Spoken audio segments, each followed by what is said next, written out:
How to recover deleted messages on Messenger. In this quick video, I'll be showing you how to recover deleted messages on Messenger. Let's get started. First, open the Messenger app. Now let's say you have deleted one message. As the Messenger doesn't have that feature to restore the deleted messages, the one thing you can do is unarchive the message. Like it will, let's say you archived message. Now it will stay on the archived option right here in the menu. Tap on menu and tap on this archive section right here. Now you will be seeing the archived messages right here.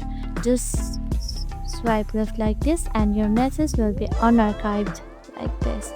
In this way you can unarchive the messages on Messenger, but there is not the option to recover your deleted messages, so be sure before deleting your messages. That's it. Hope this video helped you out.